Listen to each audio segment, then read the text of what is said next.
Okay, thank you very much. So welcome everybody to the annual Seal Southwest Marine Ecosystems Seal webinar.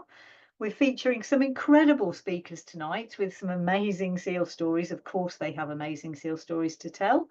Thank you to them for all they do all the time for seals, and also to Jade, Jade Roberts at the University of Exeter for Exeter Marine, who has organised this event and done some of the PR and stuff for it. So we're really super grateful. It's going to be a good evening for sure, and I hope you all really enjoy it. At the Seal Research Trust, I always like to thank our funders because without them we wouldn't be here, and obviously that's a key part of what's happening in the Southwest, is pulling everybody together. And one of the first people that I'm going to allow you to hear from tonight is going to be Dan Jarvis. Many of you will know Dan Jarvis is from British Divers Marine Life Rescue. He is their Director of Welfare and Conservation, and he is here tonight to talk about call-outs and rescues. Over to you, Dan. Thank you, Sue, and welcome everybody. Good to see so many people joining the webinar this year again. Without further ado, hello everybody, good evening, and my name is Dan Jarvis. I'm the Director of Welfare and Conservation at British Divers Marine Life Rescue. For those of you who might not be familiar with who we are essentially a charity operating as a frontline response service with trained volunteers for marine mammals in distress around the UK coastline.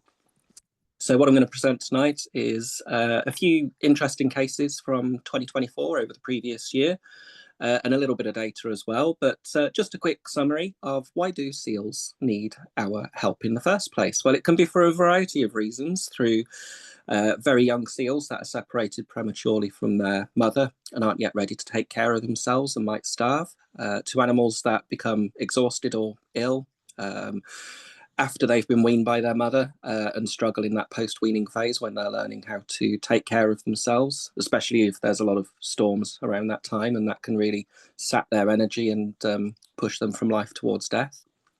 We see various types of infection and disease in these animals, ranging from eye problems to respiratory diseases, abscesses, infected wounds, and so on. And quite a range of different injuries as well. It can be bite wounds from other seals or dogs, of course. It could be storm-related damage or other causes as well. We also see entanglement-related wounds on animals too. And most of the animals that we do deal with are very young seals in the first few days or weeks of their life, but we do sometimes get hands-on with adult seals as well. And these either tend to be entanglement cases or end-of-life cases that come up on public beaches. Next slide, please, Sue. So how do we respond to these animals when they're called in to us? Well, we send out our trained volunteers, who we refer to as marine mammal medics. And we initially carry out a visual assessment on the animal from a distance. And that's really important, of course, for the very young seals that are not yet independent of their mum, because if there is a chance that she is still around, we don't want to get in between them and cause them to separate. If they've possibly just washed around to a public beach from a nearby cove where they were born. So we'll do a visual assessment first, and from that we can assess things like the breathing rate, any obvious injuries. We can look at the nutritional condition of the animal, for example, and its behaviour and demeanour. And from there we can make a bit of a judgment about whether we might need to do a full physical assessment on the animal if we can see reasons to be concerned for its health and welfare. So that's what you can see in the top left photo here, which is us carrying out a physical assessment. We'll restrain the seal with a towel and cover its eyes and keep its mouth shut. That's the most important thing, because they have got teeth, they can bite, and they do use them when they're defending themselves from us coming at them with the good old towel there. But that means we can have good control over the animal, and we can do a really efficient assessment of the animal up close, checking all its flippers, looking at its temperature. We can pop it in the seal bag, which you can see in the bottom left photo, and weigh it as well. And from that, we can make a much more informed decision about what we need to do with the animal next. And for those that actually aren't too bad than initially thought, we can let them go again. Or perhaps if they're not in a very suitable place, we might even relocate them to a nearby safer beach where we can let them go again and they can rest if they choose to. Or otherwise, for the ones that do need more medical attention, we can bring them into one of the rehabilitation centres around the country. And for us here in the southwest of England, that would be the Cornish Seal Sanctuary or the RSPCA Wildlife Centre at West Hatch near Taunton. Or for us ourselves at BDMLR, we do have our own small seal hospital as well, where we can hold seals short to medium term. But as we don't currently have pools there at the moment, we do still have to pass them on to one of the other two nearby centres to complete the full rehabilitation process. And then they get released back out to the wild when they're back to full health again. Next slide, Sue. Dan, I just thought I'd alert you as well. You've had half your time. Yeah, no worries. So this is some of the raw data that we get from our hotline. This is the number of calls that we receive each year, and you can see that's increasing quite hugely. If we were looking at 2024, that would be closer to 4,000. Next slide again, please. And breaking that down on a monthly basis, you can see that if I told you that around 95% of our call-outs related to seals and the rest were cetaceans or other creatures, then you can see where the large majority of our seal calls come from, which is relating to the pup seasons. Next slide again, please, Sue. Now, there's a number of reasons why the number of call-outs are increasing in recent years. Some of it is just down to public awareness, major incidents, for example, like when walruses turn up in the UK, grab headlines, and suddenly we're in the spotlight, but also down to the efforts of ourselves and other organisations promoting numbers to report animals that potentially are in distress too as well. Next slide again. The increasing human population and activity around the coast. So there's more wild swimming, there's paddleboards, kayaks, lots more boats, coasteering and other activities around the coast, especially since COVID. This has become much more popular, and with more people around the coast, there's more chance they'll find something, but also we're seeing more incidences of disturbance as well. If you click on a couple more slides, Sue, there's a couple of pictures. There we go. Next slide. And the final one is climate change, and we are seeing more storms or more severe storms affecting the coasts of the UK, Ireland and other parts of Europe as well, as our climate is being altered by human activity as well. And we're getting more extreme events that result in much larger amounts of casualties. So this is another part of the problem that we've got. And for interest, there was a new paper that we co-authored and published that was released last week. We can maybe put a link to that in the chat later on if anyone would like to see that. And it demonstrates that link between climate change and seal casualties and the pressure it puts on our resources. Next slide, Sue. So here's a few ways that you can help. You can minimise wildlife disturbance, reduce pollution getting into the environment and limiting our effects on climate change. I'm sure many of you are already familiar with these, so I won't go into too much detail in the interests of time. So next slide again, please, Sue. And we're going to look at a few notable incidents as well. So this was back in January of 2024. This is a seal known as Commuter, who has been entangled in a plastic ring for several years. That's been observed by Sue and others at the Seal Research Trust. And we finally had an opportunity to rescue this animal. So if you just slowly click on a couple more photos will pop up, Sue. So we actually managed to find this seal in an accessible beach where we were able to get around with a team of people and equipment to restrain him with. And you can see that in the photo here. You can click onto the next one, Sue. We were able to have a close look. We had vets there in attendance, you can see, who were able to help cut off the ring, and we let the animal go. We cleaned up the small injury that was there, and hopefully he's still doing well out there now. So that was a really good outcome for him after all those years entangled. Next slide again.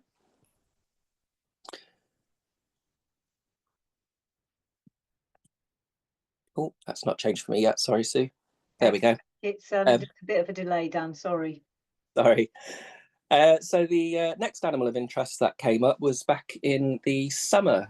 So we actually had this ringed seal, which is an Arctic species, so not normally found here in the UK, that turned up in Hale Estuary. It's the first record of this species specifically in Cornwall, although we have had one previously in 2016 in Devon. And this animal sadly passed away. It actually appeared quite healthy. It was monitored for 3 days. And then suddenly one morning it had a seizure without any prior symptoms showing. and passed away, which was really rather sad. So that animal we recovered and took for a post-mortem examination, and I gather James might mention this animal later on, so I'll leave that one there. This was then followed, if we go to the next slide, Sue. A few weeks later, we then had another Arctic visitor, a hooded seal, a juvenile, that popped up in a dinghy in Falmouth Marina. This animal was only around for a few minutes because it quite quickly popped back out into the water and was never seen again. So within just a few weeks, we had 2 Arctic species in Cornwall, which is quite interesting, and a really quite rare sight as well. Next slide again, please, Sue. Then also in August, we had our first grey seal pup rescue of the year. We are getting a little concerned that the the timing of the pupping season is pushing earlier in the southwestern Wales, and this is probably the earliest we've ever rescued a seal, a grey seal, right at the beginning of August. I think it was the 3rd of August off the top of my head, and this was at Porthtowan. We monitored for several hours and tried to keep crowds of people away from it as much as possible, but unfortunately there was no sign of its mum, so it ended up coming in for rehabilitation at the Cornish Seal Sanctuary. And then one more, Sue. And then this was a really nice story here. So this is a seal known as Wings, who some of you might remember was entangled in a frisbee ring a couple of years ago that we managed to catch and disentangle. Well, she unfortunately has a little bit of a habit of giving birth on a somewhat accessible beach, and she's quite visible with her pups. So between us and the Seal Research Trust, we spent 3 weeks looking after her, engaging with members of the public and preventing disturbance to keep them together, and therefore preventing the pup having to come in for rehabilitation. And it was an amazing effort from everybody, people there throughout the whole day, into the evening, looking after these seals and keeping them safe from the various threats that they face. So a really heartwarming story, this one. Next slide again, Sue. I've just thrown in seal hospital admission data from our hospital at BDMLR specifically, and this is looking back over the last several years. So this in itself is quite interesting. You can see there's a lot of fluctuation in here, and there's a lot of factors at play in the background about why that happens. Some years it's down to lots of storm activity, like in 2017-18, for instance. That was definitely the main driver there. But in some of the more recent years, it's actually been down to rehabilitation capacity as well for various reasons. And we've taken a little bit more on, or sometimes a little bit less, depending on what's going on in the background as well. So thankfully last season, this winter just gone, hasn't been too bad for us, and I won't jinx it and say any more on that, but it was a nicer season for a change. Next slide again. Thanks, Dan. You've got about a minute. Okay, great. So if you do come across a seal or other sea creature that might be in distress, then here is our hotline number. It's 24 hours, so you can ring in. And our advice for seals is to give them a wide berth, give them lots of space, because we don't want to disturb them and cause them to go into the sea unnecessarily and waste energy. And of course, if it is an animal that needs help, we can't do anything if it is in the water. So give it lots of space, keep people and dogs back. Don't try and touch or move it and put it in the sea, and beware that they can carry diseases, or you might risk injury through bites if you do get too close to them. For cetaceans, similar really, they can carry diseases, and they can injure us with their tails if they're thrashing as well. Don't just put them back in the water, but do get advice from our hotline coordinator about what the right things are to do with those animals. They can be quite delicate to work with. And also for tropical turtles as well. They can be very small, about the size of a dinner plate, and they aren't supposed to be here. So if you ever do find one of them and they are alive, and it can be difficult to tell if they are alive, then please don't frisbee them back into the sea. It's too cold for them to survive here. They do have to go into rehabilitation. And if they survive, they go back to places like the Canary Islands to be released again. Next slide again, Sue. So we work with lots and lots of other organisations, only a couple of whom I've mentioned in the course of this talk, but there are many, many organisations out there who we collaborate with, like the Seal Research Trust, like Cornwall Wildlife Trust and Cornwall Marine Pathology Team, and others. working either on the research, the data, looking after animals out into the wild, recovering animals for post-mortem examination, and so on and so forth. So it is a huge collaborative effort in the background, and we're going to hear from some of those other organisations tonight. So I hope you're looking forward to hearing from the following speakers. But from me, thank you very much for listening, and I hope you enjoy the rest of this webinar. Lovely. Thank you very much, Dan. Straight over to you, Bex Allen. So obviously from Cornwall Wildlife Trust, and you're the marine officer there, and you're going to tell us about dead seal strandings. And I'm assuming you're going to share your slides. Is that correct, Bex, or am I going to do that for you? Yeah, I can do it. Okay. Go for it. Thanks, Bex. Oh, Dan, you got a clap. How lovely is that?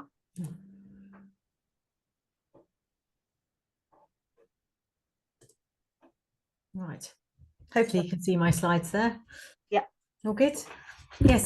Thanks for inviting me along tonight, Sue, to take part. I'm presenting data from the Marine Strandings Network, which is a network of volunteers around Cornwall, really, that the Wildlife Trust helps to coordinate.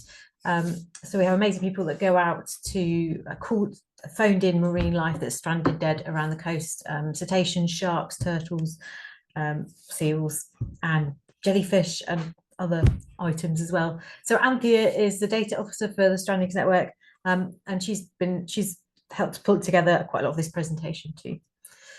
So I shall whiz on.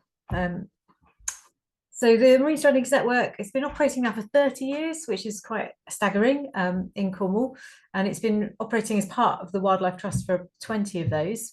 Thanks to the work of, again, some fantastic people in the background, which I don't have time to go through all of them, but it's generated a huge amount of data. We're the licensed recorder of stranded animals, and we feed that information then up into the Cetacean Strandings Investigation Programme, which have a contract with DEFRA to keep the government informed of what's happening with marine life that's dying around the coast. So we have a great data set, and I was going to start with just sharing some of that data to look at patterns of seal strandings. So as you can see, one of the first takeaway things from this is that strandings have increased over time. And I know there's always some questions about this kind of data. Is it because more people now ring in to report these things? But we've had really good awareness of marine strandings now for, like I said, it's been the network's been operating for 30 years. For 15 to 20 of those, people have been very aware that they can ring in seals. So this is a genuine increase in the number of dead seals being reported into us and dying around the coast. And that could be for many different reasons. It can be there's more animals in the area. It can be there's an increase in mortality rate. So we can't read too much just into these numbers themselves, but you can see there's this interesting fluctuation that's happened recently as well, where you have obviously some bad years and some good years, if you like, in terms of seal numbers. 2024 was up there in terms of being the fourth highest on record, or joint third actually highest on record for seals. And you can see it was mostly grey seals, which is our dominant species around the Cornish coast, with the one ring sealed that Dan mentioned as being a new species for this area. If you break down the data a bit into sex, you can see that there's an awful lot of seals that we don't know the sex of, and that's because they may be young or difficult to gender, or it could be they're just too badly damaged and decomposed to tell. So for the I just took the portion that we could tell whether they're male and female, and put that, you can see that on the side. We've got the percentage of sex strandings, if you like. It does seem to be maybe then we get a slightly higher proportion of males on that. And it's not, you can't read too much into it, but maybe a slightly higher proportion of males around. And over time, I thought this is quite interesting as well. It seems to be that we get maybe a slightly higher proportion of females dying in the winter months, which may be something around reproduction. If you look at it by age category, again, you can see that there is a portion of these animals that we just don't know the age of, again, because they're too badly damaged. They might have parts missing, so you can't say what size they are.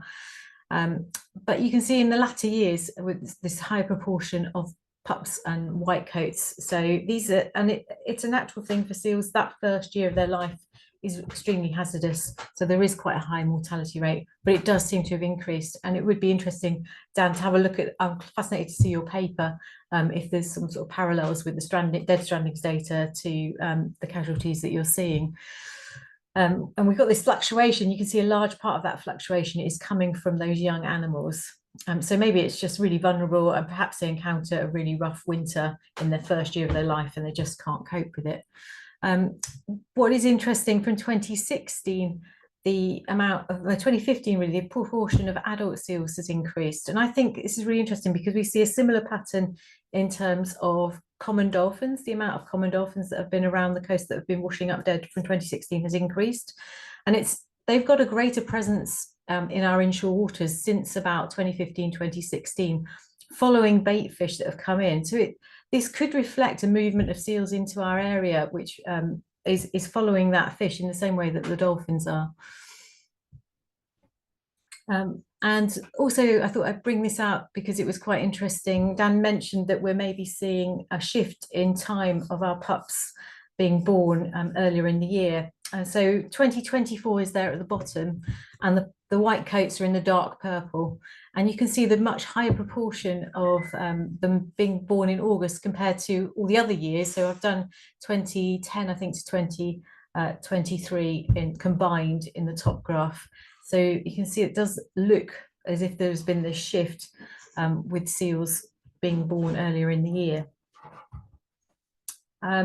So just quickly, I was just going to rattle through some notable cases. I want to mention, as part of our marine strandings training, we do get our volunteers to take detailed photographs of our animals to try and establish if they show evidence of bycatch. For dolphins, that's a lot more apparent with their soft skin. It shows up quite easily. We've trialed it with seals. It's a lot harder to find that photographic evidence because they've got this thick, really strong fur that sort of hides that evidence. However, we did have one seal this year where the volunteer Sharon, who was examining it, did see these sort of linear lines around the flipper. That seal was, and so she thought maybe it was showing external evidence of bycatch. And when that did go into James for PME, he did find internal evidence of bycatch as well, sort of froth in the airways, and so other indicators like raised eyelids that this was a bycatch animal. Another notable one, which is a bit sad, so I apologise for the photos on this one, but this was a really young animal that had been entangled in netting. It was caught alive, but unfortunately it was such in poor condition, hypothermic, hypoglycemic, hadn't fed for a long time and really in a bad state, so it was actually euthanized.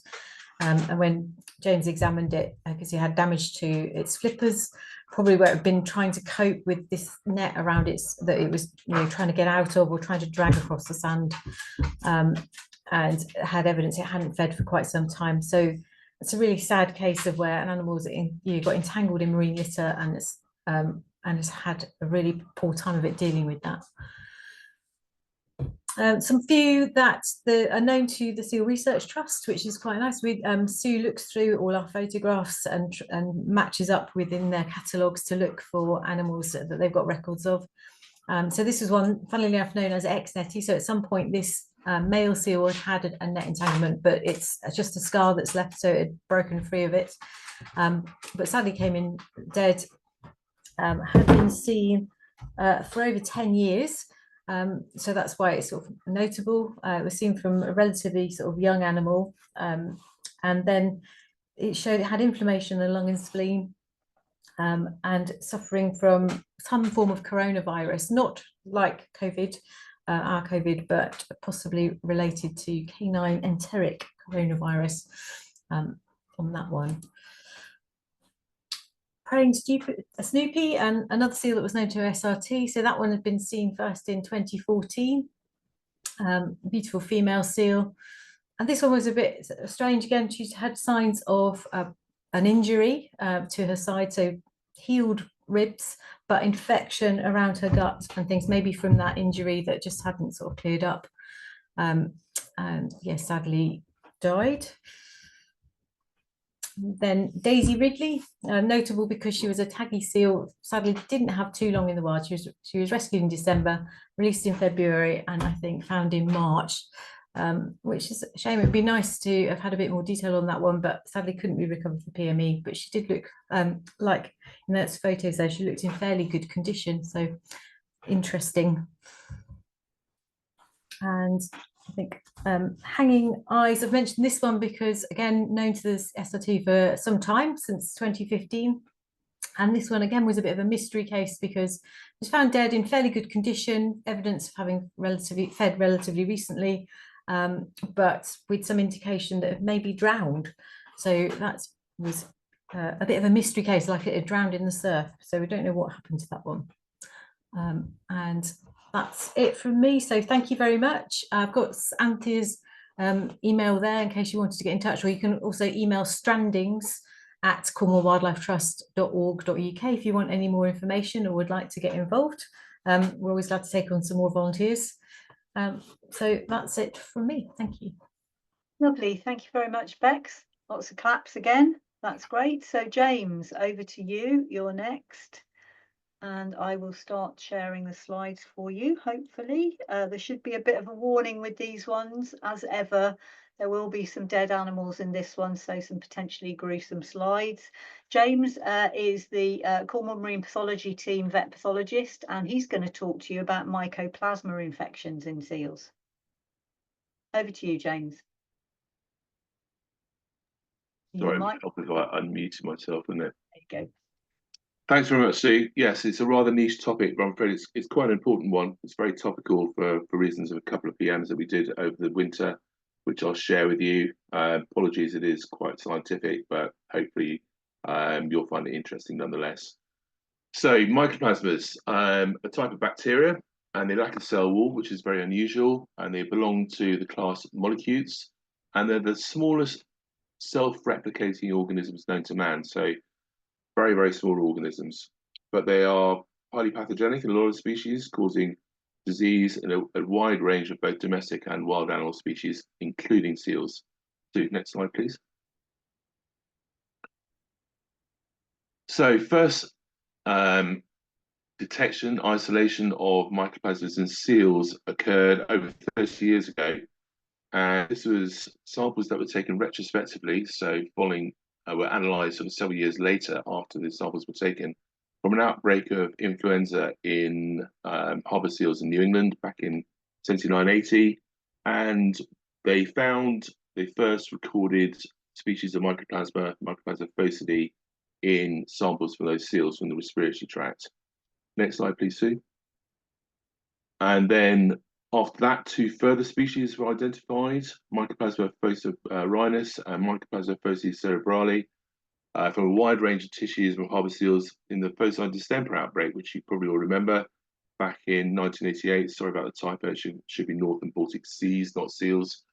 And at that point, because these were all samples taken from seals known to have died from viral diseases, it wasn't immediately clear as to what role mycoplasma played in these cases, as to whether they were just a secondary opportunistic bacterial infection following on from a viral infection, or whether they were just an incidental finding. Next slide, please, Sue.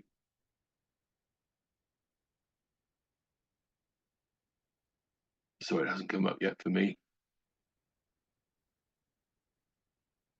No, there we go. There we go. That's sorry, all right. Delay again. I don't know why. Yeah, don't worry, not a problem.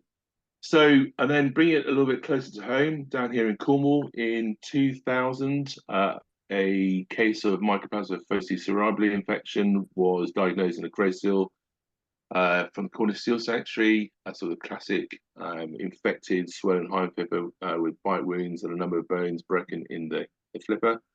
And this was written up as one of a number of cases of the 3 species at that point that were known about that I've just worked through. So phocicerebrale, phocidae, and phocirinus in both grey and common seals. And this work was done primarily by the APHA team at the APHA Mycoplasma team in Weybridge. But you'll notice a familiar name for some of you, Nick Davison, who I used to work with at the lab down here in Cornwall before it closed.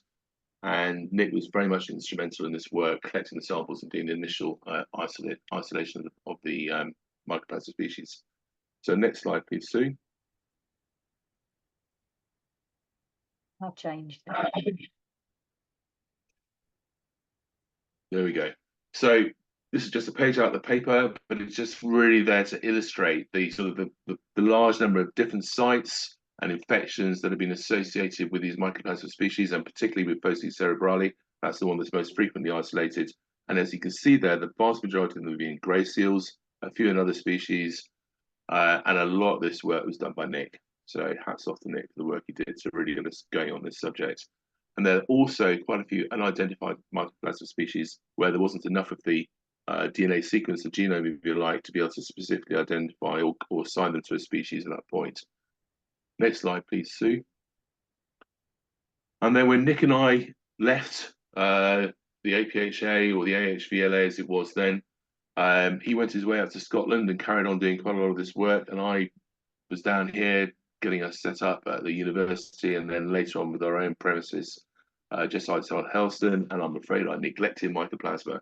And it wasn't until last year when we had a case that was quite interesting that Rob Somerville, who's a vet, who's one of our volunteers, it was back the first post-mortem he came to, suggested, well, why don't you look for mycoplasma? And it was a damn good point because mycoplasma species are quite often associated with these rather unusual infections. And sure enough, it yielded results. So first case we had, in the next slide, please, Sue.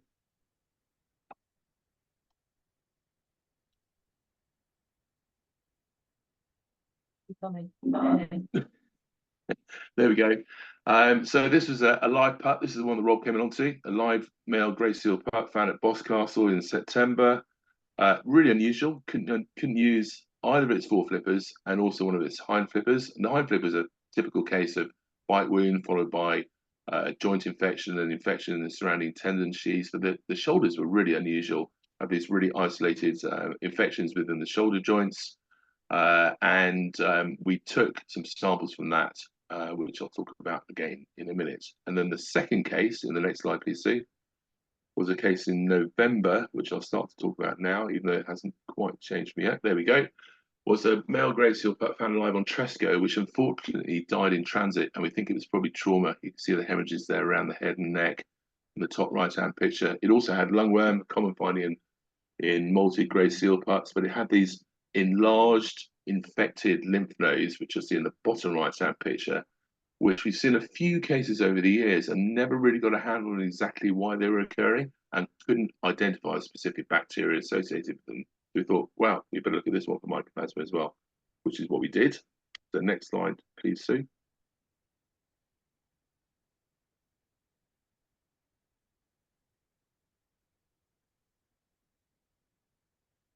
So there we go. So we sent them both off to Weybridge. So a pool of the shoulder joint capsules from the Boscastle pup and the lymph nodes and the Tresco pup. And lo and behold, they came up with a new species of mycoplasma called Mycoplasma foci, which had only just been identified earlier that year. Not too sure about the significance in the Boscastle pup because we also isolated Streptococcus foci, a common pathogen in seals from the shoulder joints, and strep-type bacteria, coccibacteria, was seen on histopath, suggesting that was more significant.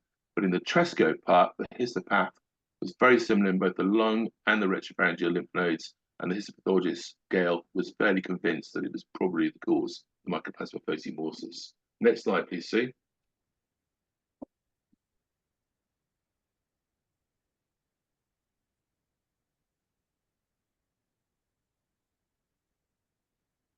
So Mycoplasma foci is now known to be a zoonosis. It was first isolated in people, and people specifically in Scandinavia who'd had contact with seals and had developed seal finger, but it had never been reported, diagnosed, or detected in seals prior to the two cases that we just had. Next slide, please, see. So a really rare event, a really novel finding, and hopefully, there we go, that's come up now. So the way we identified it initially was through a process called denatured gradient gel electrophoresis and PCR testing, which almost produces like a molecular fingerprint of each case. So if you've got enough of the DNA from the isolate, you've got enough of a fingerprint, then you can actually show that it's a new species, and we were able to confirm that it was the same species that was found in the Scandinavian patients in the paper. We're now trying to culture it. The Weybridge team are, and they're having a bit of trouble with doing that. But luckily, another team in Weybridge, the GAP DC2 team in the virology department, have managed to sequence virtually the whole genome now of the Mycoplasma faecium mortis, which means that we can now get on and get this published and get it out there in the literature to show that this has been found in seals, which obviously ties in very nicely with the Scandinavian paper, finding it in people that have been in close contact with seals. So that's it from me. Sorry there was such a delay with the slides, but I hope you got the gist of it.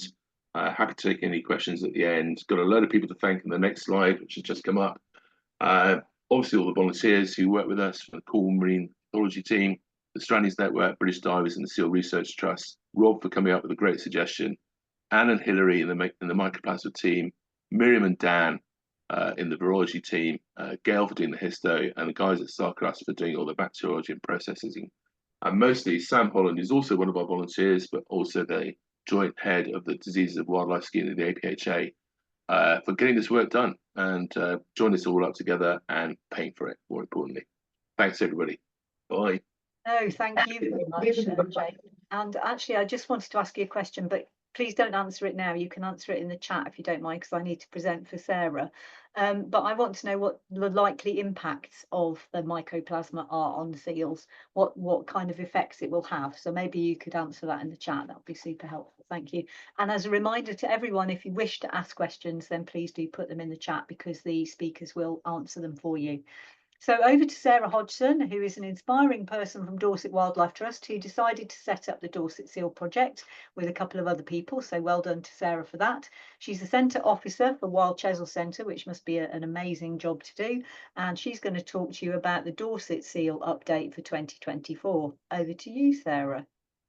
Thanks, Sue. Yeah, just a bit of a background then. So Dorset is perhaps not quite as well known for its seals as other parts of the southwest, but we do get sightings of both grey and common seals along the Dorset coast.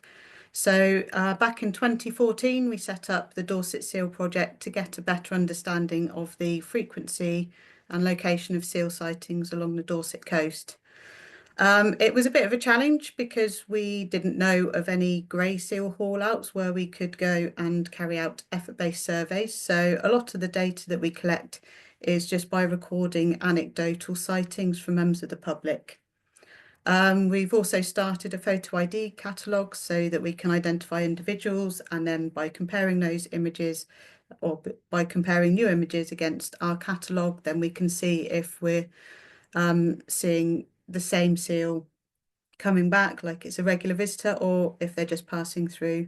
And then we also learn more about their movements over greater distances by sharing this catalogue with other seal recorders elsewhere.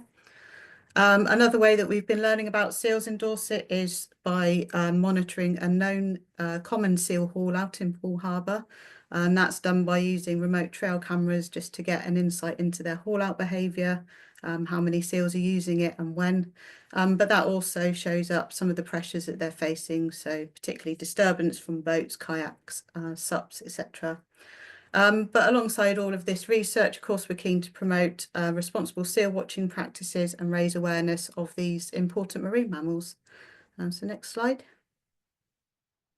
So this is just a quick summary of our sort of research over the past year. So during 2024, we had a total of 266 seal sightings reported to Dorset Wildlife Trust, which was an increase of 23% on the year before. Now, I should point out that as these are not effort-based, this is not effort-based data, and there are a number of factors that could have influenced these figures. So more people out and about maybe to spot seals. We can't sort of draw any conclusions from this. So, for example, we can't say for certain that, or we can't say that that is necessarily showing an increase in seals. What it does tell us, though, is that seals are spotted along the Dorset coast throughout the year. We got more grey seal sightings during April and May and also August. For common seals, there were more common seal sightings during May. And overall, far fewer sightings were reported to us during January and December. Sorry, Of the seals that we've recorded, most of them are grey seals with a smaller percentage of common seals, and the remainder we weren't able to ID to species. Also, just to add that we've added another 21 seals to our photo catalogue, so that is now 147 seals there. And of the seals that were already in the catalogue, there were 39 re-identifications of 15 individual seals. Next slide. So this year, for the very first time, we took part in the Seal Research Trust's Autumn Seal Census, and this was the first ever sort of Dorset Wild seal count. As we had no haul-outs to survey, I was quite keen to get as much of the coast covered as possible, and managed to recruit 44 volunteers who gave up a combined 78 hours to conduct seal surveys along nearly the entire length of the Dorset coastline. And from that data, 16 seals were observed, 7 grey seals, 6 common seals, and 3 were unidentified. Next slide. So just on the photo ID, these were a few sort of notable sightings from 2024. So this seal is a seal we've nicknamed Fiver, and it's the first seal that we added to our Dorset photo ID catalogue. This seal's a frequent visitor around the Weymouth and Portland area and has been recorded a total of 66 times since we started. However, back in October last year, we had some footage sent to us by a member of the public. He was kayaking along the Purbeck coast and sent some footage in. And it turned out to be this seal Fiver, which is the first record we've had of this individual seal anywhere else other than the Weymouth and Portland area. So that was quite exciting. The next one is a slightly more unusual case. So this is a juvenile grey seal which was recorded during our seal census in October. When I took a closer look at the images, we could see lots of these unusual sort of circular lesions around its face and neck. Subsequent photos, which got sent to us by a member of the public later that month, also showed that condition sort of extended to its foreflippers as well. Although on both occasions it was seen feeding, and appeared to be in an otherwise healthy condition. This seal's been recorded several times since, but it's never hauled out, so it's very difficult to sort of fully diagnose or assess. The photos on the right show the seal from March this year, 2025. So it's still about, and I don't know, maybe somebody else might have a different opinion. It does look like they are slightly healing, so obviously it seems to be doing okay. So fingers crossed for that one. Moving on, please. So one of the biggest issues that seals face in Dorset is that of disturbance. That tends to particularly affect pups and younger seals that tend to haul out in fairly easily accessible and sometimes busy locations. This is a picture of a sub-adult male grey seal, which was recorded hauling out on a beach at Durdle Door. And this is probably one of the busier beaches in the region, and it coincided with the Easter holidays last year. So this behaviour attracted a lot of attention from visitors who were reported at times to sort of be preventing the seal from hauling out. They were tempted to get too close, try and touch the seal. And sadly, we had some reports of people throwing stones as well. These situations, of course, are very challenging to manage and require a huge amount of resources from lots of different organisations, from BDMLR, the Lulworth Ranger team were on hand, the Coast Guard and even the police went down there on occasions and set up cordons. So as well as monitoring the situation and having volunteers on site, we also sort of helped with distributing leaflets. The seal was identified as one, sorry, yeah, we can move on to the next one, as SWME. SWME is known to us. It first appeared in the Dorset area in the summer of 2020, just after COVID, and then proceeded to spend several months regularly hauling out onto Weymouth Beach, which again was very busy. And although the seal's been spotted occasionally since, it was presumed that this behaviour would sort of decline or hopefully stop as the seal matured, but possibly not. So far, I think we have had some sightings of this seal at Durdledore this year, however, not to the extent of last year. Next slide. So as well as all the other work in sort of managing that situation, we were also able to secure some funds to install a couple of watching seals well sign at Durdledore, which promoted best practice before people got onto the beach. And we did some other bits and pieces to raise awareness and education. So one of our volunteers created a new video that we can display alongside displays in our visitor centre and use that at external sort of community events to promote the project and best practice. And we also identified that as paddle sports users are one of the groups who are most likely to encounter seals along the coast, we were really keen to sort of be a bit more proactive and reach out to them to promote codes of conduct. So thanks to the Seal Research Trust, who kindly provided us with some stickers for our campaign. We emailed all the local paddle sports operators and activity providers across Dorset, sent them a letter, and consequently sent out 350 stickers to 6 providers. So it was a fairly low response, but overall good engagement. And I think that's it from me. Lovely. Thank you so much, Sarah, and an amazing achievement to get your first census done. So well done. That's great. Thanks. Okay, over to Sarah Greenslade in South Devon, she is the founder and director of the SEAL project, and she's going to give you our South Devon update for 2024. I'm going to stop sharing so Sarah can present her own slides.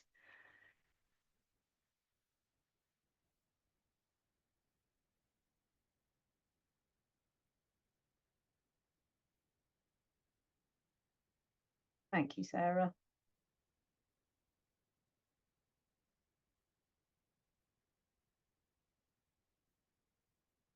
Are you okay? We can currently see your main slide and all your little ones on the left, and we can't hear you. Are you on mute?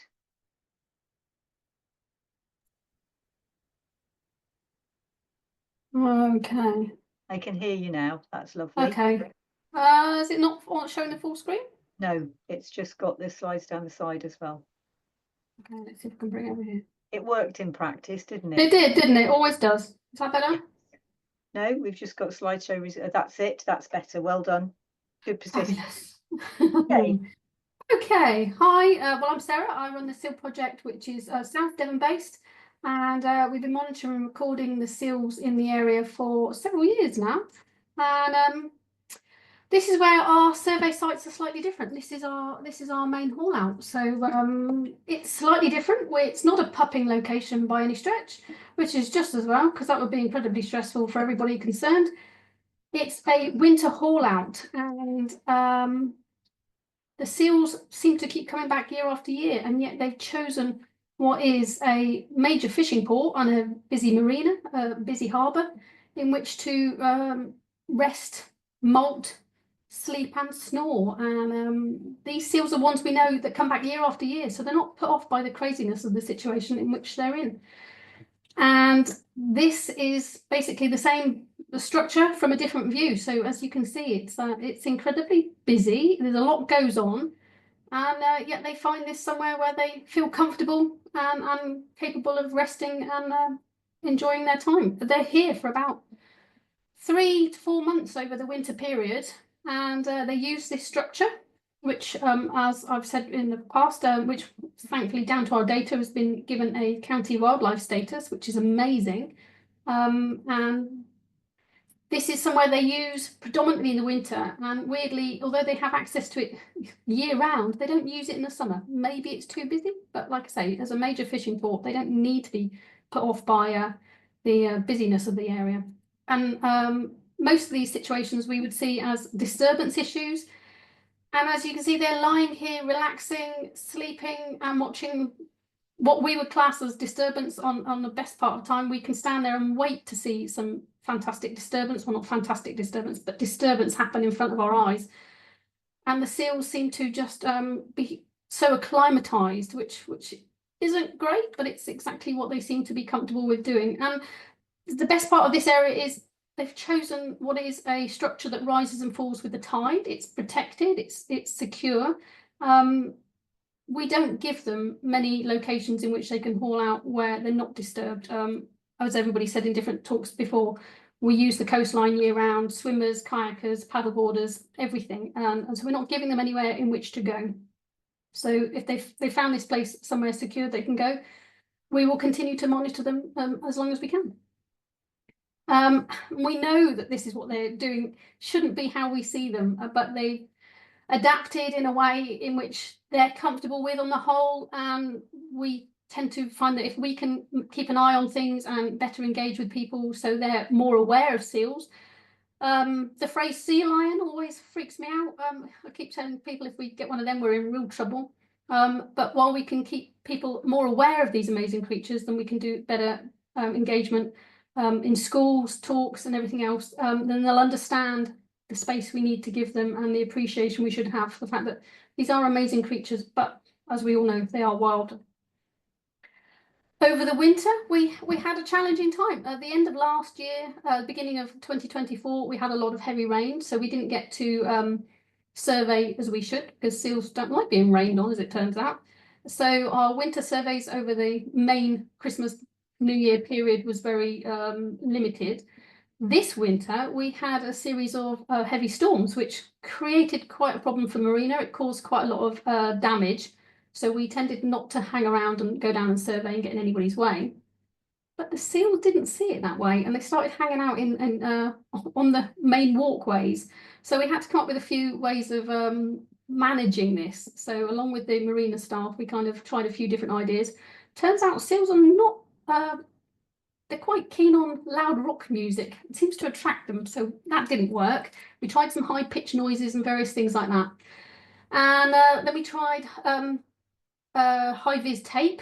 Once they worked out they could jump on top of that, then that wasn't a threat.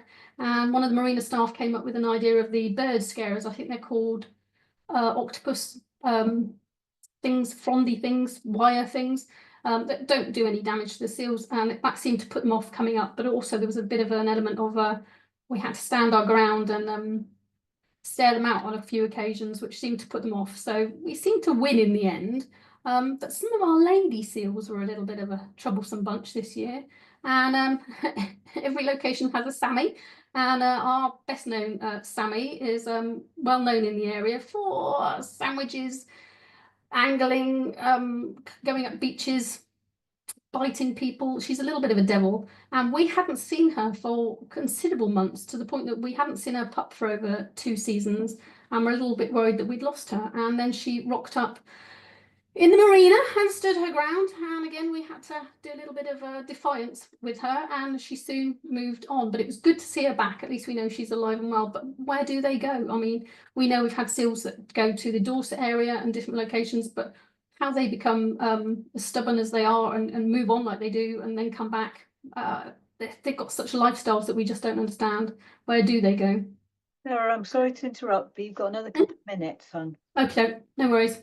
Okay, so these two ladies are quite interesting. One is next tagged seal, or is a tagged seal from the Seal Sanctuary in Cornwall, and we've seen her for since her release back in 2020, and she was hanging out with one of our other ladies, a lovely seal called Starfish, who's confused us with her markings this year, but they decided they were quite dominant in the area. And unfortunately, we do have a very heavily entangled seal that we've known since 2022. And she was like this when we first met her, and she's still seen like this now. With alongside BDMR and the local harbour authority, we keep an eye on all their movements, and we just hope one day we do get to help her out. But in the meantime, you know, we do record all those sightings and do the best we can for them. And as a volunteer with the RSPCA in West Hatch, we have helped with a number of releases, and some of these seals disappear off and we never see them again. The odd one we do, commons, and one of the commons was actually seen down on Sue's Patch, which was quite exciting because that's a predominantly grey location, not a common seal location. And in the summer of 2024, we did have a common seal born. Unfortunately, the poor thing only survived 3 weeks, but we did have a lot of help trying to keep them safe. We will just never know quite what went wrong there. So we'll see what we can do this year to make sure everything is good. And again, a bit like one of the netties seen in one of the other presentations, we have a nettie that's been known to us since 2013. And ourselves and the BDLMR do get a lot of calls about this particular seal, but we see her year in, year out, and she's looking amazing, despite what was obviously a very nasty entanglement. And unfortunately, over Christmas, we did have this particular one, which on Christmas Day, we saw him on a survey and he was absolutely fine. Yet the following day, on Boxing Day, we went and did a survey and this was how we saw him. And the worst part was we know that public engagement is something we need to work on because so many people thought it was amazing to see a seal with a collar on. And quite clearly, this wasn't the situation for this poor boy. So we haven't seen him. We only saw him for a couple of weeks, but we will do all our best to keep an eye out for him and hope, you know, one day there's something we can do for him if we see him again. And Easter Bunny, everybody knows he's my favourite. He's now 5 years old, and again, he was the next entangled seal, and he's doing really well. So we keep seeing him around this neck of the woods, and hopefully he's becoming one of our better, stronger adult males. And we do the odd busman's holiday and see some seals in some amazing locations. And all we can say is we'll keep doing all we do. Although some of the seals don't read, and this is what we always love, is these creatures are just amazing. And while they keep doing what they do, we'll keep doing what we do. Thank you. Lovely. Thank you so much, Sarah. Well done. That was excellent. Lovely presentation. Over to you, Kate Williams. I am going to share my screen. And hopefully Kate will be able to talk to you about North Devon. Somebody's on, not got on mute. Actually, Sarah, it might be you, hun. Might need to just mute. Thank you. Okay. I'm hoping that you can see this. Kate Williams, over to you. Kate is our photo ID coordinator, and she's going to give you the North Devon seal update for 2024. Hello, everybody. Yes, although I live in Cornwall, I've been looking after the North Devon seal surveys for a long time now, and these are some of my favourite seals. So next slide, Sue. Like all the Seal Research Trust photo ID projects, the aim is to discover how seals use a site, which seals it's important to and when, how the human activities affect the seals, and if there's anything we can do to help them. The North Devon survey site has been surveyed for 14 years now, and it remains an important resting location for adult female grey seals through the summer when they're very pregnant. It is a very busy site for walkers, water users and trip boats, but on the whole, the disturbance is not a major issue. The public and the trip boat companies are very considerate, and the National Trust have helped by putting up signage in the summer. Next slide, Slip. These are some of the signs they put up. The headland is grazed, and the disturbance to the grazing animals has been horrible in the past and has been a big problem. So we were hoping that in joining the National Trust signs for grazing with our seal signs might help all the species there. Next slide. The team surveyed through the summer and matched the Seal Research Trust quarterly census dates. The surveys did tail off towards the end of the summer as 2 of our key volunteers moved away, but we're hoping to recruit some new volunteers for the 2025. Next slide, please. So the seal counts, the seals weren't seen hauling out until the start of May, despite the team trying to survey at low tide. Usually they start hauling out in April, but in 2023 it was as late as June. The numbers increased through June and July, peaking at 34 on the 25th. Counts in the summer months were mostly double figures, with single figures on just 5 surveys. Although there were only a few surveys in August, September and October, the numbers did appear to drop off as usual as the females moved away to have their pups. Next slide.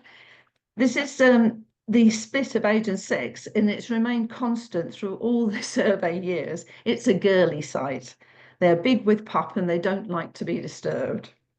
Next slide.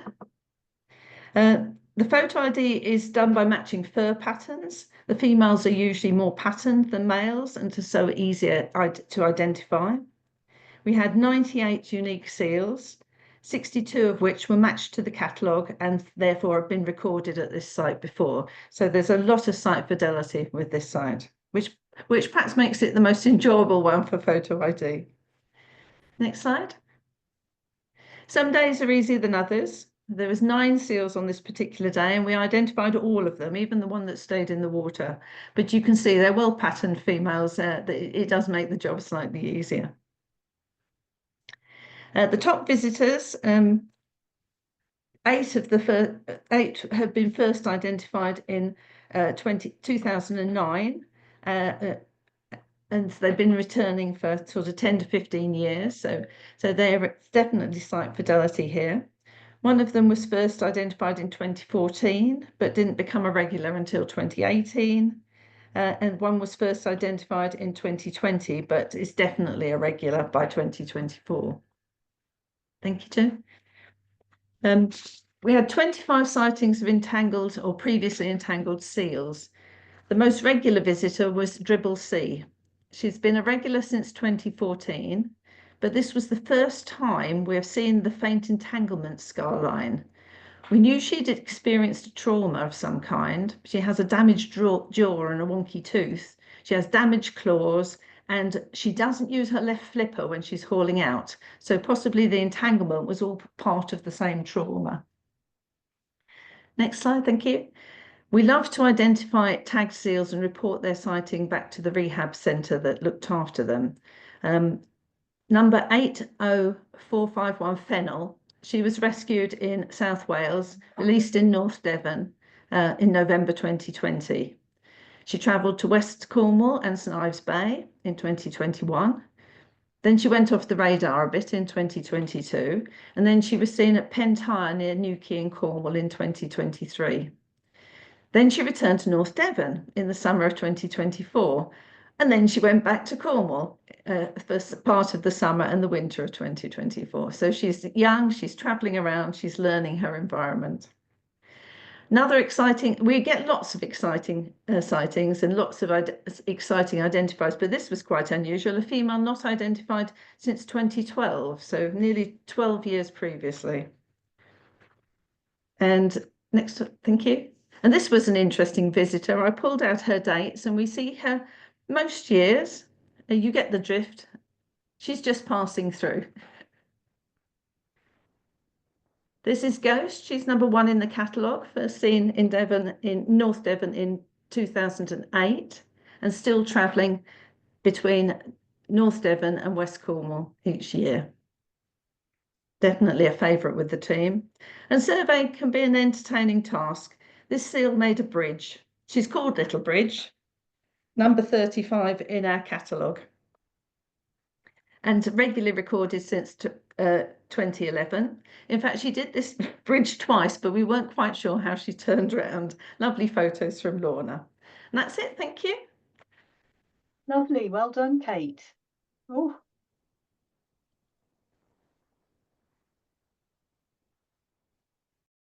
Sorry, everyone, I couldn't unmute in time. Well done, Kate, stuck to time. That's excellent. Okay, now I need to time myself.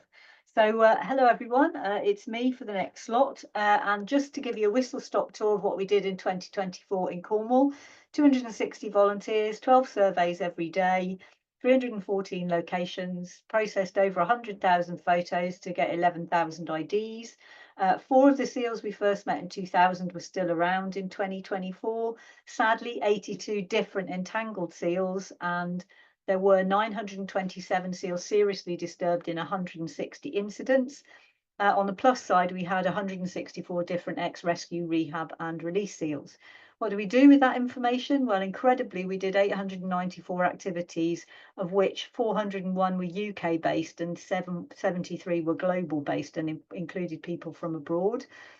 We had 38,000 beneficiaries. We did 2 talks and workshops a week, and we input 1 a week, which is really quite shocking, consultations to give seals a voice, and lots of reports. If you want to see our annual report, it is literally about to hit the press.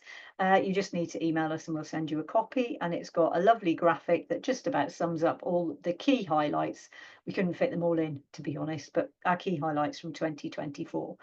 We included in 2024 and developed a new strategy team, which means that if I keel over tomorrow, all of this work will carry on because we've now got a group of extremely keen, enthusiastic, competent people to take over. But all of our work is pretty much done by volunteers, apart from 1.8 full-time equivalent rangers. And just to give you an example of how some of them are utterly incredible, Rob first attended a talk by me in 2013, did his first survey in 2014, and in 2024 he was delivering a 3-day field course on seals in Lundy, and he's written his own book about seals. So that's how incredible our volunteers are. Seal photo ID and individual seal stories are very powerful in terms of research because they delve deeply into seal behaviour. They tell you about the movement of seals, they'll tell you about site fidelity, they'll tell you about survival, health conditions, personalities, and how many pups they have and their life history. So really powerful research. I'm delighted to say that Chairlift was still around. He is now 28 years old. Actually, there's a photo of him from 2025, so there's a bit of a spoiler there. He's still around now. This was another of the seals that survived from 2000. She's called Shadow Puppet, and you can see from her calendar how many times we've seen her. So she's a female who's 29. There's another female who's also 29, Zigzag, but she's still having pups. Oh my word, respect, lady. And this female is also 29 years old. It'd be interesting because we're starting to find out how long they live from our photo ID work to find out if they're surviving to life expectancy. Of course, we tend to remember the ones we've known for a long time. We tend to forget the ones who we don't see anymore. So it can be misleading. But seal movements from this single site have now been seen all the way across the Celtic Sea to all the orange splodges. And basically impacts at this one site in West Cornwall could impact right the way across the Celtic Sea because that's where the seals move to. We had 3% of our seals in 2024 were entangled and 82 different entangled ones, as I mentioned. And we also had 6 hooked seals in mackerel lines. This seal has got a mackerel hook in its rear flippers and one in its bottom jaw. And if the two are connected by a line, which they probably are, that's going to be extraordinarily painful as they pull on each other. In terms of tag seals, they usually tell you about Lewis, but this is our second longest surviving tagged seal. She is now 23 years old. She was rescued as a white coat in 2001 and is still going strong, which is great news. Pups in 2024, well, unfortunately, we still have pups out of season. This was born on the 1st of April. I thought you'd like to see these. They were taken by Martin Yelland, one of our volunteers, who was in the right place at the right time with the right kit and the right conditions. So red football. Then this other female came up to smell the red football, and despite all the protestations, she didn't go away, so she ended up getting bitten. And then the pup started emerging. So the red bit is the placental attachment to the amniotic sac. And now you can see the pup coming out in its amniotic sac, covering the body completely. But as soon as the pup rolls over for the first time, the amniotic sac disappears into the shingle. This is only the second pup birth that has actually been witnessed on our patch, as far as we're aware, in the 25 years. And then Martin had another, well, this was a third, actually. So basically, this female fat 4 fed her pup and then was approached by a second pup who she decided to feed. So that's only the third time we've recorded that. And it's very unusual because often mothers will, really scare pups that they don't want to feed away. Dan mentioned about wings and the huge effort that the volunteers put in, but the research that we learnt from it was invaluable. Wings fed her pup for on average 8.5 minutes during daylight hours. This is the photos that the volunteers sent in. So if you follow the left column, this is days 3, 4, 5. Second column, days 6, 7, and 8. Third column, days 9, 12, and 13. And third column, days 14, 15, 21, we're starting to molt. And then Wings also taught us something new about how often females can mate. So in the main photo, she's mating with a starline. She mated 10 to 12 times over 5 different days. And she even mated with a different male called Flipper Eyes on one of the days. Bex alluded to an earlier pupping season. That's borne out by our pupping data for sure. The yellow box shows you the 2024 data, and the brown line is August, and you can see it's the biggest brown line we've had proportionally so far. And in actual fact, there were almost as many seal pups born in August as September, which is the first time that's ever happened. Bex mentioned praying Snoopy, but I just wanted to tell you that our photo ID work says that she's 12 to 13 years old. This seal died at the age of 5. Hanging Eyes, who Bex also mentioned, died at 14. And the seal that she mentioned, Shoulder Mitten, died at 10. So these seals, the 4 seals that we managed to identify that were dead in 2024, aren't living to the average life expectancy of 25 for a male and 30 for a female. Births and deaths, if you look at the top right diagram, we seem to have had a lot more deaths in the last 8 years than we've had births, apart from in 2022 when it was nearly equal. So an overall loss of 657 seals, but our data for the census suggests that our numbers are stable. That must mean we've got movement in, which is also something that Beck suggested. So what are we doing in terms of disturbance? Well, we've done all these historical actions to try and make seal disturbance illegal. I'm pleased to say that this year DEFRA have already requested a huge report updating them about the disturbance levels in Cornwall. If you'd like a copy, just email seals@cornwallsealgroup.co.uk. But Wildlife and Countryside Link have done 2 briefings for government saying that seals should be added to the Wildlife and Countryside Act Schedule 9 or Section 9 offences. This is their second briefing. If you want copies, you can just ask. This has led to 2 parliamentary questions asking when seal disturbance will be made illegal. And we have also written to the Office for the Environmental Protection, which challenges the government about some of their activities, giving them a briefing about why we are still waiting for a decision to be made that was recommended back in 2021 by the JNCC. At the end of the year, Andy Rogers and I attended the Police Wildlife Crime Conference in for Devon and Cornwall in Exeter with these 4 police officers who are all paid and these 40 police officers who are all voluntary wildlife conservation officers. We've informed some research with Natural England, and our advice about drones is that you should fly drones at a minimum of 110 metres for the shortest flight path and flight time, and don't do it at all in quiet conditions.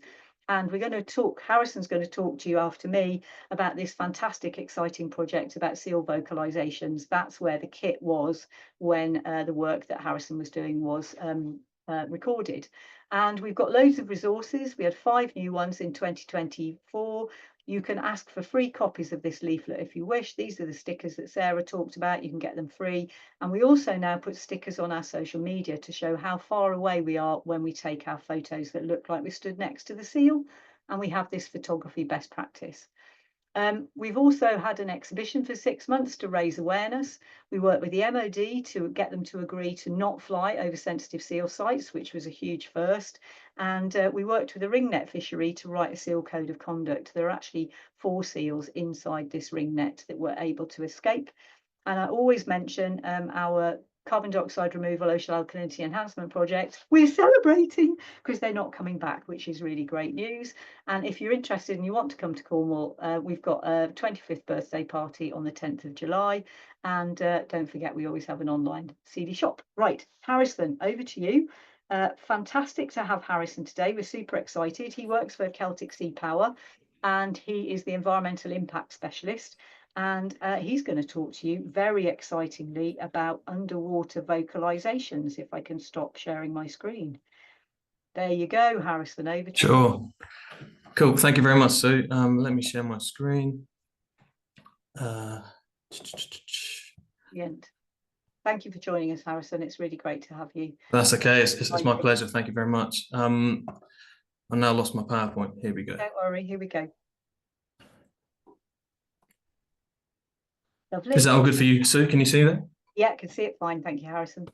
Cool, let's go. So so hi everyone, I'm Harrison, and today I'm going to be presenting initially the Subsea Soundscape project, or S3 for short. I'm not sure why it's S3 because there's 4 S's in that name, but yeah, we'll go with that for now. Which is actually a project and effort that I've been chasing funding for around 2 years now, or almost 2 years. And this is to acoustically baseline the Celtic Sea, and specifically to create a marine mammal model, so a spatio-temporal model where marine mammals are going, whales, dolphins, porpoise, different species, what they're kind of doing in the entire area. And as you'll find out in the second half of my presentation, there's emphasis on seals too. So yeah, so this project is to deploy 21 systems of devices. Each of these devices contains several devices, which I'll talk to you about in some more detail in a few slides. But they pretty much consist of a broadband recorder, which is like a hydrophone, listens to the environment. They'll have a cetacean click chain recorder, which is another device that focuses just on porpoise and dolphins. There's a fish tag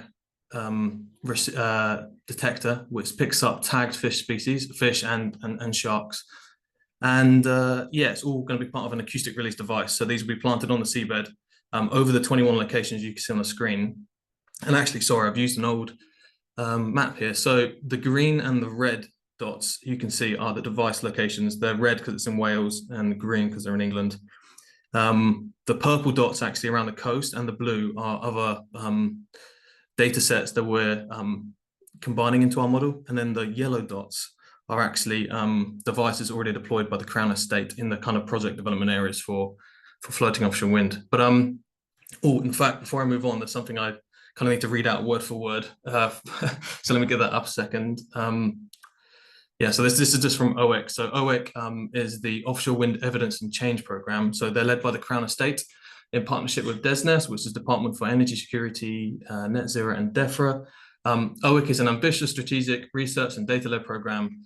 Its aim is to facilitate the sustainable and coordinated expansion of offshore wind to help meet the UK's commitment to low carbon energy transition while supporting clean, healthy and productive and biologically diverse seas. So I had to read that off for who's funding our project. So yeah, this is kind of a really crucial step as the region is seen by, well, for regulators as kind of the final frontier for UK offshore wind. So we've never really had data like this here before. There's no prior acoustic works, which makes people kind of understandably nervous. So there's other Crown Estate projects which has happened. So like Prepared, which is predator-prey relationships, and they've already shown that species models from other regions in the UK don't translate well to the Celtic Sea. So this really means that we need to get our own data and kind of baseline this environment to make responsible decisions for the impacts of floating offshore wind. So yeah, this approach we're taking is strongly supported by CFAS and DEFRA, and their guidance helped shape the project. So yeah, kind of I've mentioned these things already, but by working with marine regulators ahead of a kind of full-scale commercial deployment, we're kind of tackling all these uncertainties.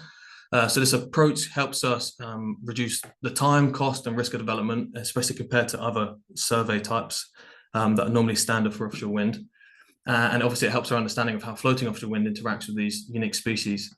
And it obviously benefits both us, stakeholders, government organizations, kind of everyone, all stakeholders more efficiently. Yeah, so while the primary focus of S3 is on cetaceans, so whales, dolphins, and porpoise, we're also equipped to track tagged fish, as I said before, analyze the AIS, so tracking of vessels and how we can pick that up with hydrophones. And then more importantly, for my presentation today, we're putting in dedicated effort to better understand the underwater behavior of seals, and more on that in a few slides. This is just a bit of a timeline. Yeah, it's a 3-year project. It's running from now or a few months ago to December 2027, and it perfectly supports the kind of evolving timeline of floating offshore wind.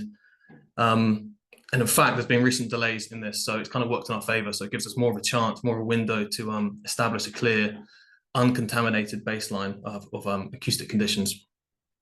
Oh yeah, I should mention there's 4 workshops in our project timeline, each engaging regulators and developers. And again, the goal here is to co-design a kind of practical roadmap for how regional soundscape data and acoustic surveys more broadly can be integrated into the consenting process for offshore wind. So really to understand marine mammals underwater instead of seeing them from digital aerial surveys and vessel-based surveys.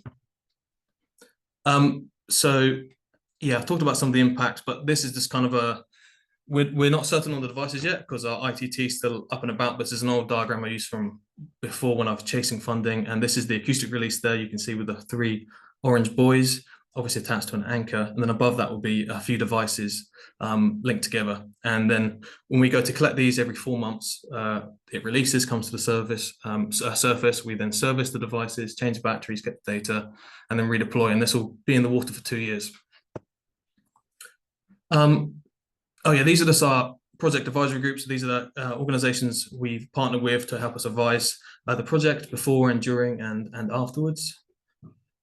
And now into the more SEAL kind of work. So I guess the start, so what machine learning is and what it is kind of here. So in this instance, you can kind of think of it as building systems that automatically detect patterns or learning how to complete a task by using inputs. So we call them features to make predictions about an output. So when we talk about machine learning, we're really talking about 3 main components. So data, so this is kind of your experience. So underwater audio, which I'll move on to shortly, which we've been recording, maybe even video footage.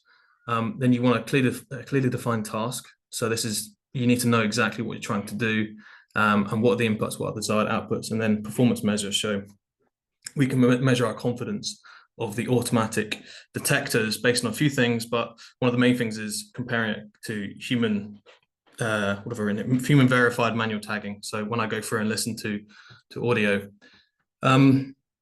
So our SEAL project, well, the challenge began with a kind of pretty big unknown. So we don't really know much about how SEALs travel underwater and really how they move from point A to point B. So point A, maybe for in this instance, is the north coast of Devon. Point B, the south coast of Wales. So from previous work, as you can see on the screen from Sue's research, we know that some seals are seen on both coasts. So clearly they travel across the Celtic Sea, but the question is, how do they travel? So is that in a straight line?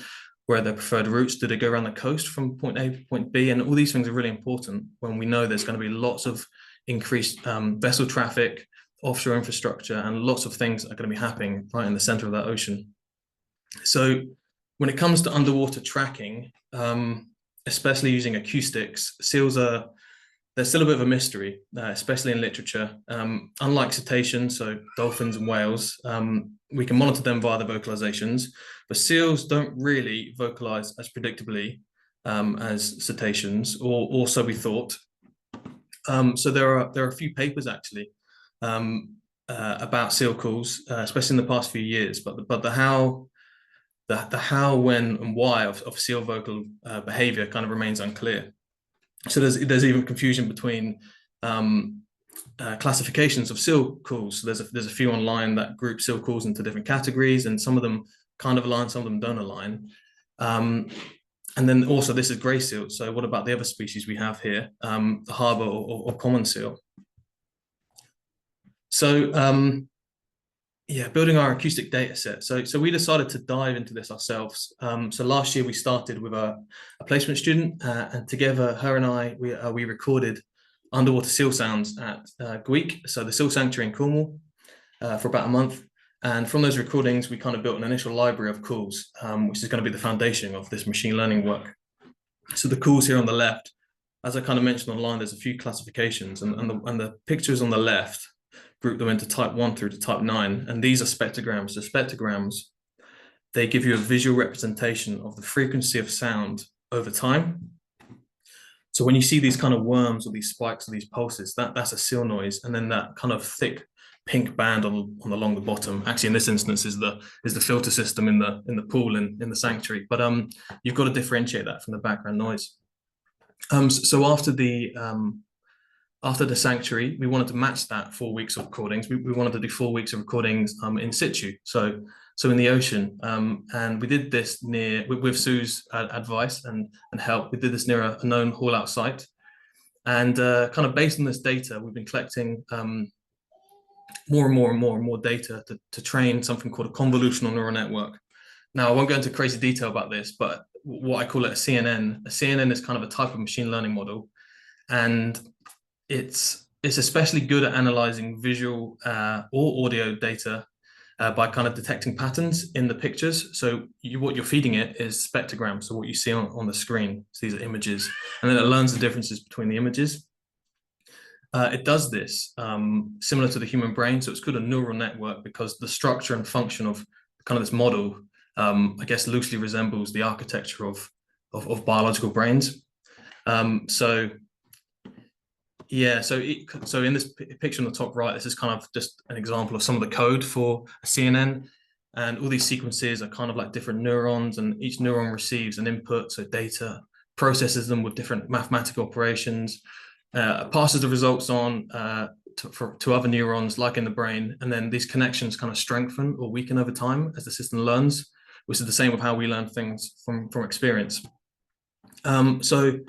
So really, we're really close to having almost any, or we could almost have one right now. We've got some really good ones with high confidence, like 90% confident, when it detects a new call in untagged hydrophone data. But we're going to have a robust model kind of any week now. And then we're going to start classifying different call types. So it's not just whether there's a seal call at all. Seal calls vary massively, but so it's not just going to tell us, oh, there was a call 2 hours into your hydrophone data. It's going to tell us what kind of call it is. But to do that, we've really got to start from the scratch and yeah, think about the best way we can classify seal calls, and that's kind of a tough thing. So I won't spend too much time on this. I only made this earlier just as a bit of it's probably getting a bit too detailed here, but the graph on the left is called a T-SNE graph. You can kind of think of it as a visual map of sound types. So what this does, it takes complex sound features from seal calls, which are things like the pitch, the rhythm, and the structure of a spectrogram. And those are all shown on those spectrograms I showed you in the previous slide. And then it reduces it to a 2D map, so we can actually see each point on the graph. Yeah, so actually, each point on the graph is actually a different seal call. And when you see them in 2D, you can kind of interpret clusters, and those clusters or the groupings of calls kind of give you a bit of evidence to suggest that that's an individual call type. So when they look similar to each other, the machine learning model kind of hears this and clusters them together, and then very different ones will kind of be apart. So yeah, you're kind of effectively seeing the acoustic shape of the world. And on the graph on the left, you'll notice there's 3 colors, but the 3 colors are split between what I would call 2 blobs. So there's a blob with the purple and the blue. That probably, although that's told me there's 2 calls there, they're kind of together, which suggests there may be variations of calls, or maybe 2 groups isn't a good grouping. And then the yellow on the right of the left diagram, you can kind of see it's a lot more tightly packed and distinct. However, there is a bit of a bridge. It bridges from the green to the yellow. So that the second diagram, DB scan, it's density-based spatial clustering. So what that does, you layer that on top of the previous glass, and it tries to find out natural groupings in the data, kind of without telling you how many to expect. So what it's telling me here, the yellow on the right graph, it's telling me are all tight clusters. So they're common, well-defined call types. And then the purple are the outliers, which is interesting because the purple is that bridge. I know it's rotated here, but the purple is the bridge on the left diagram where the green goes to the yellow. So what it's telling me there is maybe they're errors, maybe they're transitional call types, maybe they don't fit into categories, but what we know is it looks like there's 2 different types of call types with these selections. Now, I've done this only a small handful of spectrograms, a few thousand, so not all of the stuff we have. But this is just a bit of a taste of how we start thinking about different calls. Hey, Harrison, yeah, so... Sorry, mate. Yeah, that's all right. So connecting calls with behavior. So detection isn't just kind of one part of the story. What we really want to know is what the seals are doing underwater when they're cooling. And there's not much point in just trying to classify seal calls if you don't associate them with behavior. So to figure that out, we've been developing a custom underwater camera. We're naming it at the moment the Seal Spy camera. So what we started out with was a camera system we inherited from Exeter University. It was kind of a BRUV, so an underwater bottom-mounted fish camera, and that's what you can see on the left hand 2 pictures. In fact, that's me in the red jacket, but that kind of sits on the seabed. It has a camera on the top, and it points in both directions, and that black tube you can see in the frame is actually the batteries. So we deployed this last year alongside the hydrophones where we got data in the wild, and we weren't too successful with it. The main reason was the seaweed there, the kelp, the bladder rack. That's about 4, 5, 6, 7 feet. So it just swamps out the camera, and the camera also didn't work for one of the cameras. So we had a few problems. So we knew that was just a test. We just wanted to get out of there. And the the diagram on the right and the picture on the right is actually where the camera is now. So we developed this kind of mid-water floating camera. So this now sits, you can adjust the length, but it floats above the seaweed. So at the moment, we've got it deployed at the same place as last year. Currently, it's going to be out from the water in a week or two. And it sits, the camera's about 8 foot from the seabed. So a good 2 feet above the seaweed there. And the cameras point in both directions as before. So we don't get 360 degrees, but we get about 280 degrees. So yeah, we're hoping then to match videos of the snippets of the seal calls with the vocalizations we're also recording with the hydrophones with the system. Okay, well, I guess the bigger picture. So I guess our goal is to continue doing this work separate from S3 and with the S3 program. We just want to continue refining our detector, classifying seal calls into new groups, and linking sound with behavior with the camera, and then scaling this up as much as we can. So we hope to eventually develop 2 camera types. So one, like I've just shown you, a kind of fully autonomous, deployable remote camera that can last for, at the moment, I'll ask, can last for about 2.5 weeks, which is great considering the first time it could only work for 3 days. So we want this autonomous version, and then we want to have a secondary one, which is you can kind of plug into a continuous power source. So say at a floating offshore wind site, you can have it mounted on the wind turbine or the floating platform, and then you can get live detection. So when you've got continual power, you can then deploy things like the classifiers we've been training, and then they can classify the live data that comes in, and then maybe send out pings through 4G or through a cable and tell someone, maybe a marine mammal observer or an operator, oh, there's a seal here, it's doing this. Well, that's the plan at least. So we're going to continue chasing that, funding wise, look into that, and there's classifying more and more data. And the important thing here is that's S3 project will have about 750 terabytes of data. 750 terabytes is it's massive, phenomenal amount of data that no one's ever going to be able to tag. No group of volunteers is going to be able to tag, unfortunately. So hence why we've been trying to do an automatic machine learning detector that can just do it for us with a click of a button. So yeah, the more and more data we get in, the more we're going to train better and better models. And then we can understand really what they're doing, the seals are doing in the middle of the Celtic Sea. I thought I had 2 more slides here, but I guess I don't. But this slide here, actually, again, is another spectrogram. And, oh, it's playing already. Let me start this again. These are a few. There's actually, you see them boxed. So there's 1, 2, 3, 4, 5 calls. First 2 are really clear, really nice calls. And there's a few more. If I play this, I'm hoping the sound doesn't cut out, but normally it does. So fingers crossed.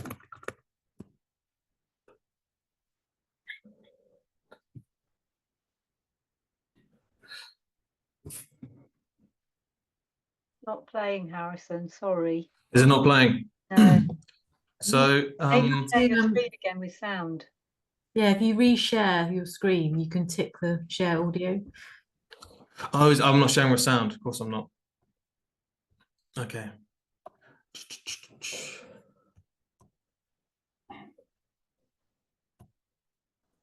Meanwhile, while we're waiting for the best bit of Harrison's speech, don't forget to put questions in the chat. Sorry, normally it gives me an option, doesn't it, to share sound as you click share, and I didn't this time. So let me do it one more time. I apologize for this. That's fine. Oh, I got it. I got it now. So yeah. Right. Here we go.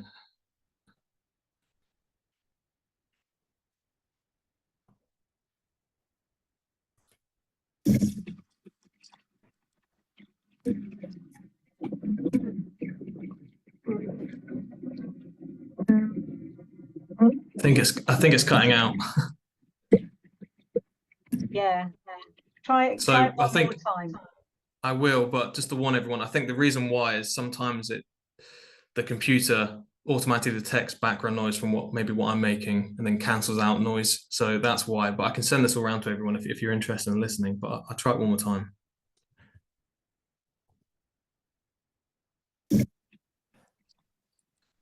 Ah, no, it's cut out already.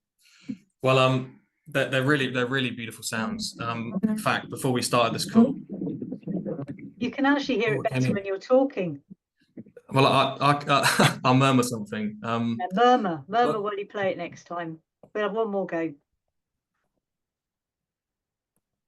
Most of the sounds are kind of grunts and barks, and they're quite.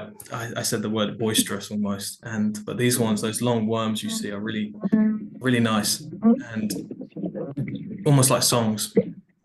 Yeah, not doing justice to it. Not doing it. No. Well, yeah, I'm not good at impressions. Well, seal impressions, but Sue, I don't know if you'd like to try, but I can send it around to everyone. Yeah, send it round to everyone. That would be lovely. I'm so sorry, everyone. Thank you very much, Harrison. That's really exciting. I'm so sorry that we couldn't hear the seals because they are beautiful sounds. But maybe next time. And it's really exciting that Celtic Sea Power are doing this work because it really is novel work, and they're going to probably challenge some of the existing. There are only 3 papers that I'm aware of sounds with seals underwater, so it's really exciting research and really important because we can find out where seals are going, and those key foraging areas potentially across the Celtic Sea, which we need to look after as well, because if seals can't forage, then they can't necessarily survive. So really great work, Harrison. Thank you so much. Thank you to all our speakers tonight. I'm terribly sorry that we've gone over. It always happens because basically we have enthusiastic speakers. So well done to the speakers for their fantastic input and knowledge and information. If you wish to stay on, we will keep open for a short period of time. Unfortunately, we haven't been able to react to the chat. So we couldn't say, all the love, put hearts and things because we've really loved all the comments that you've made. But if you've got any questions, you can put them in the chat and we will attempt to answer them. Would all the speakers like to put their cameras back on? And if anyone would like to stick their hand up or unmute themselves, that might be risky with this many people in the room. But Jade, how do you want to play this? I think if people want to ask questions, if they raise their hand, I can allow them to talk. Lovely. Okay, that would be great. There is already a question in the chat that I picked up earlier. Go for it. Let me just try and find it again. All these lovely thank yous. And it's a question for Sarah from the SEAL project in Devon. Sarah, if you wouldn't mind just unmuting. Oh, where are you, Sarah? Gone off for a cup of tea, look. Yeah, it's all right. We can come back to it later. Yeah, okay. Or I can see if anyone else. Go for it. What's the question? Well, it was from Samantha Carter, and she wanted to know if there's any human wildlife conflict with seals hauling out on docks. Well, it's an interesting question, and humans never like their space being invaded, do they? For sure. So I guess there are always going to be some conflicts. I mean, the seals in South Devon are quite exceptional because they're on all those human structures and habituated to the human activity around them. It's also very interesting that it's right next to a major fishing port, and there's obviously some fisheries and seals interactions. So it is surprisingly unchallenging, I think, in the South Devon case. Sarah, do you want to come in? I don't know if you've just joined us again, but there was a question about whether there's much human seal conflict, I think. Was that the question, Jade? Yeah. Kate's got an answer as well. One of the interesting things about the South Devon location that Sarah was talking about is the fact that these structures that they haul out on are rising and falling with the tide, so it's really easy for them to just slip back in the water. On our north coast Cornwall haul outs, the seals can be a long way up the beach. It can be horrific to see them hurtling down the beach when they're disturbed. But in South Devon, they've just got to slip back in the water. So yes, they're disturbed. They're put in the water when perhaps they don't want to be, but it isn't quite as risky for them injury-wise, I don't think. Good point. Sarah, do you want to add anything? Hi, sorry, I don't know quite what's going on there. Weirdly, it just seems to work, and we don't get as much disturbance as I think we thought we would, which is really bizarre. I think for the location we're in, we get a lot of respect for what we're doing. So I think everybody knows we're there. So when they know where they're being kept an eye on. So Yeah, it's all good. it's very powerful having volunteer watchers and pairs of eyes looking out at what's happening over the seals. That's why us all acting as seal ambassadors is such a powerful thing. Anyone else want to ask a question? Don't be scared, we like questions. And there's no such thing as a silly question either, because they were all silly questions when I started back in 1999. I didn't know any of this stuff at all. So Sarah has asked about the talk, so the slide's going to be shared. Would like some access to the info and leaflets. Brilliant. So if you want leaflets and information, you just need to email seals@cornwallsealgroup.co.uk. I will attempt to type that into the chat. But in terms of sharing the presentation, I don't know. It's up to the speakers, really. We can certainly share those who are willing and okay about slides being shared. So yeah, and what we will attempt to do with that is make it available to Jade, who might be able to contact people through Eventbrite. And if you haven't joined through Eventbrite, you would need to email Seals in order to get sent a link to the presentations that we can share. Anyone else? Difference? Yep. So James Ailing has his hand up, so I'm just going to let James speak, hopefully. Excellent. So James, if you can go ahead and unmute. Hiya.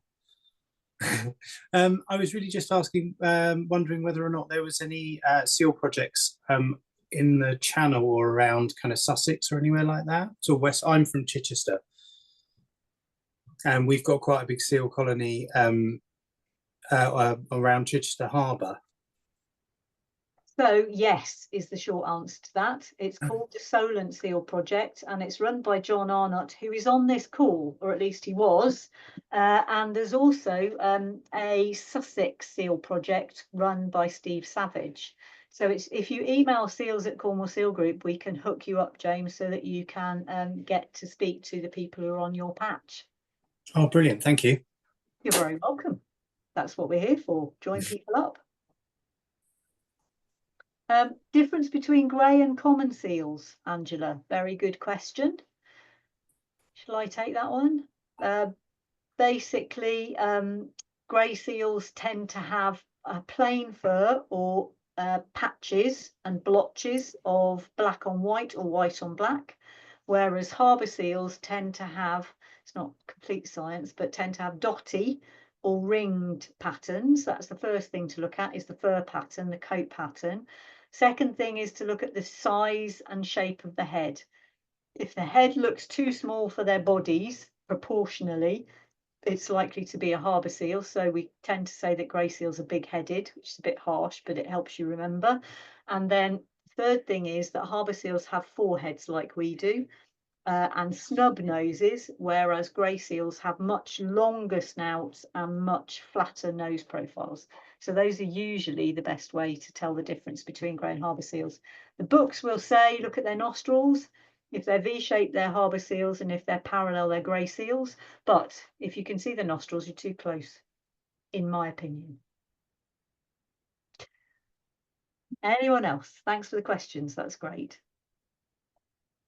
Excellent, Eden. We'll send you some educational stuff with the greatest of pleasure, and we do free online school talks as well. So if you can persuade any of your schools that they need an assembly on seals, then or a talk, we're happy to do that. Okay, there's a question for Harrison by the looks of it. Oh, there we go, Bex. Well done, hun. Excellent. Common seal at the bottom, grey seal at the top. See, focused on nostrils. Cool, thank you for that, Bex. Harrison, there's a question in the chat, if you're able to answer it. Yeah, sure thing. The graphs that you're referring to, they don't show us individuals per se or behaviors. It just shows us different call types that you can categorize as a certain call type. So those two big blobs, one blob in my mind would be something we call an S1 kind of call, which is what I wanted to show you at the end. These nice kind of singy, soundy, harmonic calls, but there's lots of variations with them. So when I'm listening to them, I know there's different types, and that's why that blob's bigger. So there's different accents, maybe different individuals will contribute to that. And then there's a smaller blob, which is, in my mind, is something called an S2, which is kind of a really guttural sound. But yeah, they don't show individuals' behaviors, but I can do more stuff which subclasses them, looks them into how many variations there are, and then at some point you can take the features of the actual waveform, the actual sound, and maybe differentiate individuals. And you can do that with dolphins and whales to some extent, so accents and things. So seals, maybe so we can do that at some point. We can find out they've all got different sounding voices. That would be super cool. Why wouldn't they have? Ours are different. Why wouldn't theirs be different? We'll have to wait and see. Anyone else? There is another one in the chat as well that just got missed, I think. It's from Hannah, and Hannah says that they live in Surrey, Staines, and there was a seal seen in the area. And is it normal for them to be seen that far up the Thames? So seals seem to have recovered in the Thames, possibly as a result of better water quality, but we're not sure about why that's happened. But certainly there is an increased sightings along the Thames. I'm afraid I don't know exactly where Staines is, but it isn't unusual for them to be quite a long way up the river. But it would be really interesting. And there are two organisations who would be interested particularly. There's the Thames Seal Project and there is a Kent Seal Project. So I suspect the Thames Seal Watch people will be very interested to hear about it. So if you want to send it to seals@cornwallsealgroup.co.uk, and if you've got any photos, even better, then we can send them on to Thames Seal Group for you. That's me wearing my other hat, which is the chair of the Seal Alliance, of which Sarah's a member. Both Sarahs are members. Should we call it a day then?